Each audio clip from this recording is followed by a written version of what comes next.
Keskkonnahoidlikust seisukohast on pehmemööblitööstuse suurim probleem nende toodete üldises ülesehituses. Nende sees oleva karkassi detailid liimitakse ja klammerdatakse omavahel tugevasti kokku ning hiljem tõmmatakse selle monoliitsele massile kangast peale, mis peidab kogu selle sisemise pudru ära ja lisaks jätab siis esteetiliselt hea mulje.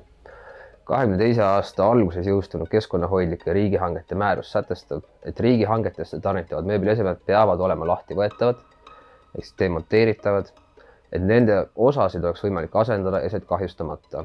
Iste ja pehmemööbli juures siiani praktiseeritud konstruktsiooniline lahendus seda täies mahus ei võimalda. Võimalik on küll asendada suuri mahtusid, näiteks iste või seljatugi, aga mitte nende sees olevaid detaile. Oma magistritöö suunasin ma väga kitsasse valdkonda. Riigihangetesse pakutav istemööbel, mis oleks täielikult lahtivõetav ja vastaks seega keskkonnahoidlike riigihangete määrusele. Tehes taustauuringut ja kaardistades riigiasutusi, nägin, et seal olevad esemed ei leia väga kasutust ja seisavad suurema osa ajast tühjana.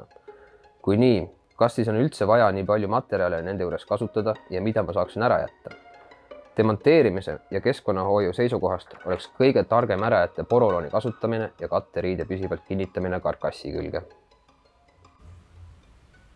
Ühest küljest on lahtivõetav parandatav mööbel loodussõbralik, vähendades prügimäele tekkivaid jäätmeid. Aga teine positiivne aspekt sellise toote juures, mis puudutab otseselt tootjaid ja kaudsemalt tarbijaid, on praegune maailmas valitsev olukord. Ukraina sõda, COVID-pandeemia, kahekohaline inflatsiooni näitaja on mitmekordistanud toormaterjalide hindu. Tootjad on olukorras, kus nad peavad igakuiselt oma toodete hindu tõstma, kuna algmaterjal läheb aina kallimaks. Minu jaoks ei tundu lineaarne tootmismudel sellises olukorras enam mõistlik.